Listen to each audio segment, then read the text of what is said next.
My topic is about making transitional spaces in the contemporary city. So, I have included in this presentation mainly the introduction, aims and objectives, limitations, methodology, and what exactly I want to do. So, introduction is like what is exactly transitional spaces. Transitional space in architecture is defined as the connecting space between two confined spaces. Architectural spaces are incomplete without transitional spaces. Transitional spaces are defined as space located in between outdoor and indoor environment, acting as both buffer space and physical link. So, what are the aims and objectives? What I am looking for is the aim of the project is to design an important transitional space within the city context and provide a vision as how non-place could be transformed and developed into providing quality experiential values to users, thus creating a dialogue between people, space and events as a threshold between space and time. And transitional space with variation of urban functions. That is the urban function should not be confined to one function. It should be having versatility and more complex functions and activities going all together. Sense of connection, that is connection between horizontal and verticals. That means the connection between the buildings and the human scale. So, as we see, the city has a scale difference with the proportion with the human scale. So, how to altogether bring a connection, build up the connection, a bridge between human scale and building scale. Then interaction between life and form is the building form shouldn't be a box plate somewhere. It should be a interaction space with the civic body. Limitations: balancing indoor and outdoor environment of transitional spaces. Transitional space generally lacks in giving the experiential sense of ownership, where it lacks to create a dialogue with users. Cost is high for implementing it on larger scale. It is not possible for everyone who enters the space will achieve psychological relief due to individual differences. So, my research questions are opportunity for creating bridge between two different spaces at city scale, vocabulary and hierarchy of the city space, that is understanding the scales and proportion of the city, how to give people time to connect with outside environment from their daily activities, and how to create space taking all the age groups into consideration. So, my methodology is, first of all, I will go through the literature review, then refer to some case studies, site selection and its analysis, conceptual designs and final implementation. Literature review, I went through Cities for People by Engel, then Life Between Buildings by same author, The Life and Death of Great American Cities by Jane Jacobs, The Image of City by Kevin Lynch, and The Conscious Townscape by Gordon Cullen. So, what basically I am looking for is to go through the literature review of these authors and take some points from every book, and then how to create a connection and then implement on my design and help the city for developing this. So, first is Cities for People. So, from that I took scale difference between large buildings and small people. So, like in this book, the author describes that the human scale, the difference between the human scale and the building scale is out of like it is very huge and it is contradictory to each other. So what he describes in here is like the picture you see this side. As per him, he says in book that like according to the human height and the connection with the high rise and skyscrapers is till the fifth floor of the building. So till that there is a proper connection, visual connection and interaction with the city space, but after that it lacks the interaction between the people. So then public space. So what are the terms like how to create a lively and how to develop a proper public space for inviting more people. So it should be healthy and lively, sustainable, density and human scale. It should be in proportion to the human scale. Then study the city structure, that's parks, squares, footpaths, streets and all activities.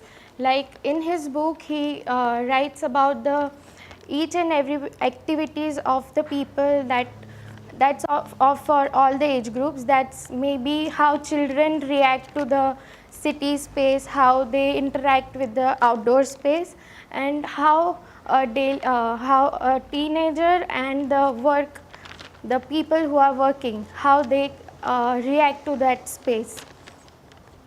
So and life between buildings, I took some points from there. So daily activities of people in the city, that's the like from that I'm trying to do the interaction, overall interaction of people with the space and relation of activities and context scale. So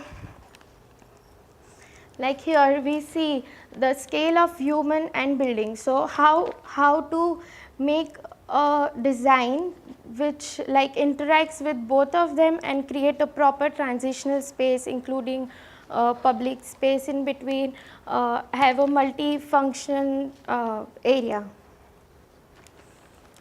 And the different parameters which he is talking about is the like physical arrangement can promote or prevent visual and auditory contact in at least 5 different ways. So what in this what I am looking for, like he is saying how a wall in between changes whole space, how the movement and pause of people changes according to it, how when you are far how you perceive things, and when you go nearby how you perceive things completely changes. Even in the levels when there is a visual connection, where it's not a visual connection but only you know okay there is a top floor but there is no visual connection, so how the space altogether changes.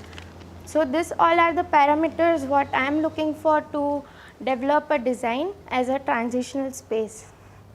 So like from Jane Jacobs, like she says that sidewalks as a central mechanism in maintaining the order of city. So she like she goes through many aspects of the city, but what I was looking was like this few points. So for designing like she said the parameters for designing a good park design. So just so there are 4 tenets for good park design. So yeah, so first is intricacy, which means the user, how there is an interrelation between the users and the like how it is interlinked with each other with the park. Centering, that is how to it should be a good focus, like the movement should be such that it is a more kind of inviting space for people, like the people it should not be isolated but it is connected with the city. Access to sunlight and enclosure.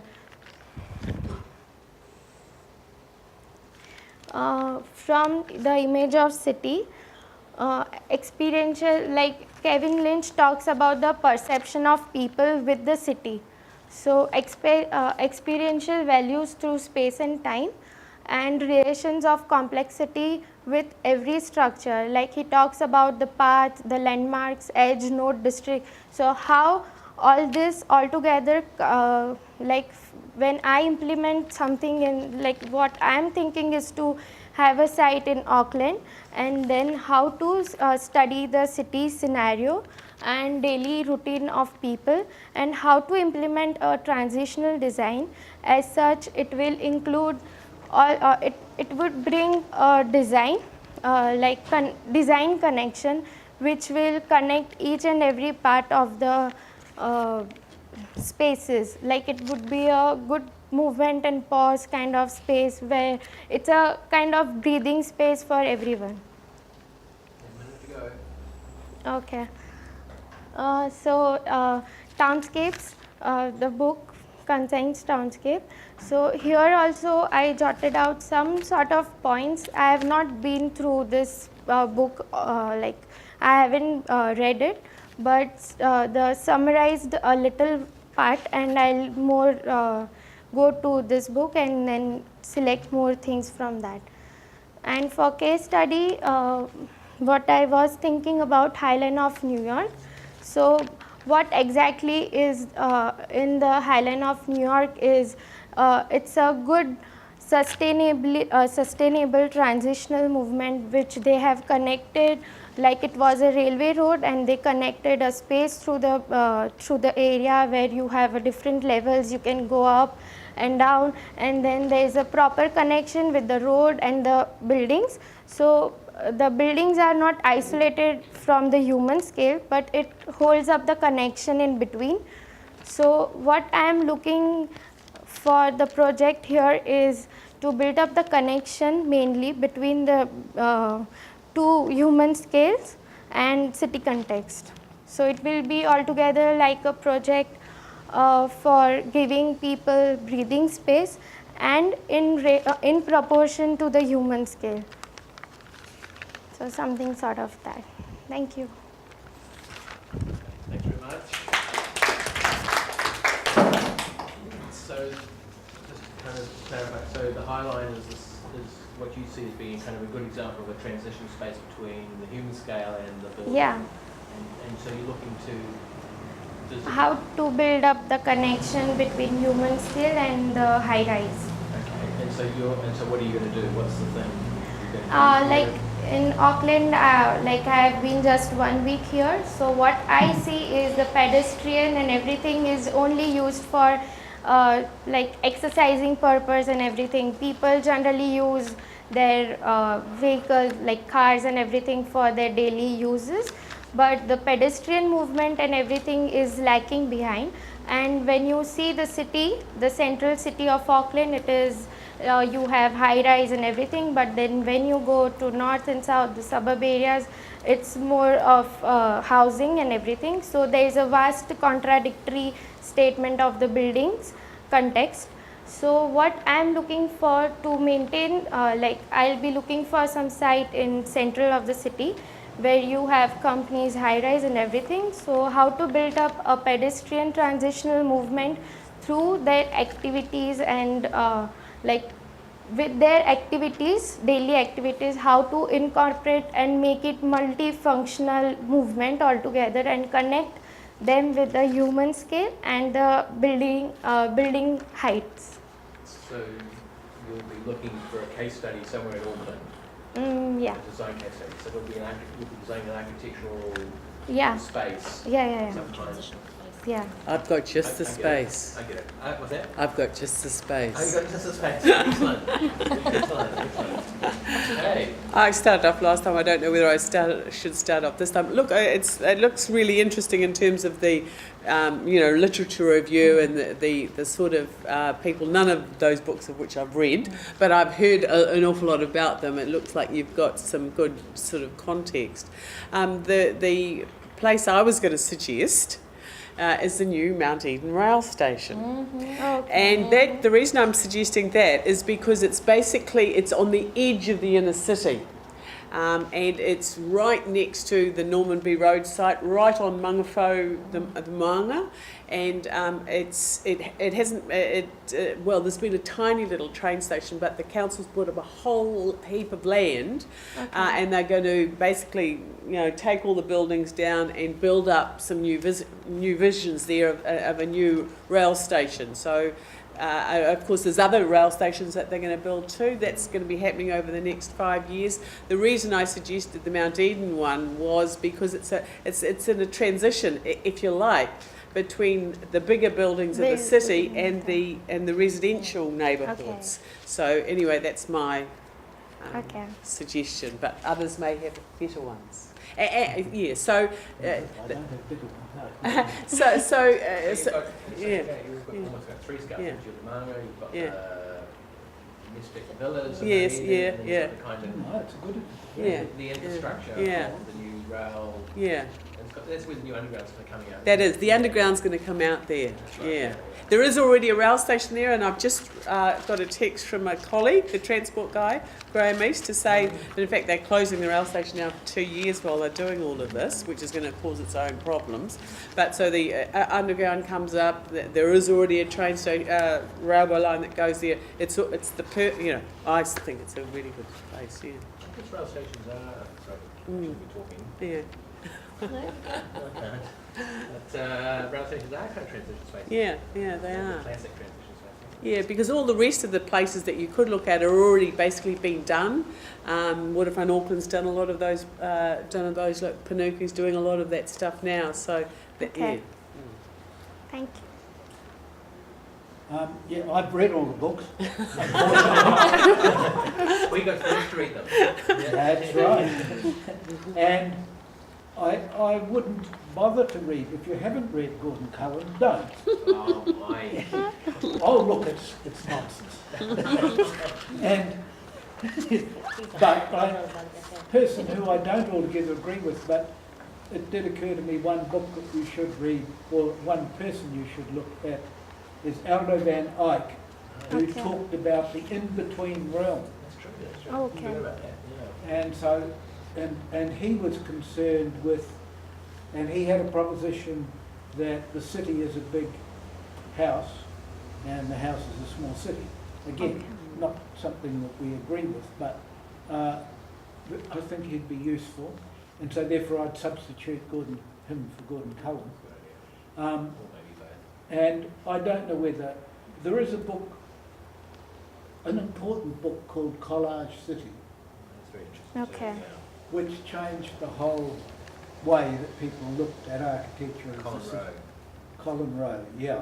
So I think you need to add that one. The other thing I want to say is that I think it's good that you've got these classic people. That's the classic collection. And I think it's good to be working, but I also think it's important to leave them behind and maybe read them.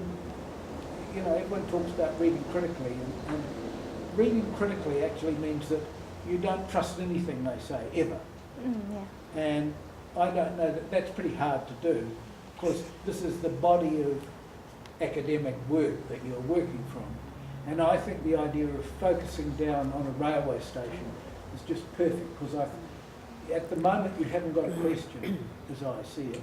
Yep. And I think the minute you focus down, a question emerges which can then direct your research. And these are, what you've done is you've said, here's the field of my study, but now you can't cover all of everything they've said. So you now go down to study one small thing that you can draw a boundary around. Well, you can hang other things up, I guess. And all these other things come into it. It's one of the really hard things, I think, for all of us when we start any research. We start off with all these things and ideas, and when people say, oh, focus on one tiny thing, it's seen, and you see it as, oh, you want to restrict me, do you? But I'm just saying that the evidence is that if you sort of float around with all the field, that it can lead to sort of what am I doing question. And it's quite and that was the reason why there is the suggestion in this master by project that you have a question. So you can always go back, what was my question again? And the question changes as you go. Yeah. But you have a question, and so far you haven't got a question, but you've got literature and you've got the field, rounded the field. And I think that's great. Thank you. How long did you say you've been here? 2 weeks 2 and then weeks. 1 week in the college campus. Oh my gosh. So this might be really, really Yeah. far-fetched what I'm going to Yeah, say, yeah. and but it's a challenge that I'm laying down for you. When I thought about transitional spaces, I immediately went to our Marae Aotea. So I don't know if you've been to the Marae Unitec. No. Marae Yeah. are our Marae are Māori traditional meeting places. Okay, yeah. And out the front of our main meeting house, we have what is called a Marae Aotea. And normally, from a Okay. design perspective, it's not a whole lot. It's just normally a patch of grass or a bit of concrete. But the function of that particular space and how people are brought into our meeting house and what takes place in the exchange, I know I'm not making any sense because you've only been here 2 weeks, but what takes place in how people exchange with one another. So the reason why I'm bringing this up is because you referred heaps to the need for wanting people to connect Yeah. to the space. Yeah. And so from a Māori perspective, we connect to our place looking downwards, not looking upwards. Okay. Okay, so the ground, the land is how we connect. But the way that we use the space and how that dictates how we get from one place to another, the transition. Transition. I think it would be really useful for you in how you are trying to conceptualise or design your transitional Great space Yeah. to maybe use the function of Yeah. the Marae Aotea as Okay. inspiration for, Oh yeah. because I guess where I'm coming from is in not doing that, what is sparking your creativity? What's informing your design, and who does that serve? So I don't know. The Marae Aotea is a functional transition space as a means to maybe think about or inform the methodology around your design.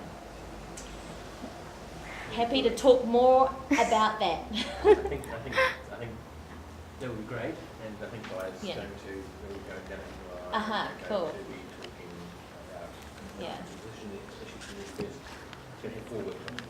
Yep. It's remaining. It's remaining. Meaning it's not going to be sold off. No. That's the question. No, that half the campus isn't. Okay. Yeah. Good. This half. Yeah. Yeah. Thank you. Yeah, Well, that's good. very good. So I think two very clear suggestions to connect you to New Zealand and to connect you to Auckland. Okay, yeah. And I mean, I guess it's an architectural project, Mike. So I mean, just maybe speculating on the outcome. So does an architectural project, is it a building or is it a space or Yeah, that was a bit unclear. Right? Yes, you can't say yet, can you? You don't know yet what it could be. I think it's important to have a site and a question, and architecture follows. And the question is this idea of this in-between transitional space, because I don't quite see the High Line as a transitional space myself. Can you explain why you see the High Line as transitional? I was connecting Highline as a transitional, as in like how I want to, through my design, I want to connect the human scale with the city scale, and how the space in between how the Highline provides people visual connection with the street, and with the building, and how the study the level differences, and like to study how the level difference create the human changes the sights of the human. Is it transitional or is it sort of separate? Is that your point, Mike? That's my feeling. I also know that Villa and Scofidio are in the world that disputes the existence of human scale, so that's a problem. Right. You know, they didn't design it. We all know that. James Corner designed James it. Corner, yeah. Okay. So maybe that's something you maybe could think about. But yes, So I don't know that it's going to be. I think you'll find some better examples. Okay. Yeah, I mean, I think transition is a bit like what Catherine was saying. You know, it's between two states, Yes. between two conditions which you move through, and it's marked in this way. So Mariah's marked in a kind of social way, or something else might be marked architecturally. Whereas the High Line is you kind of, in the city, here's some buildings, they go up on top of the High Line, but it's not helping. It's not. They're not connecting. And then they go back down. You know, it's not. It would be good for you to kind of look at that. Brilliant timing. Okay, so it's time for afternoon tea. So thanks very much for that. Very much.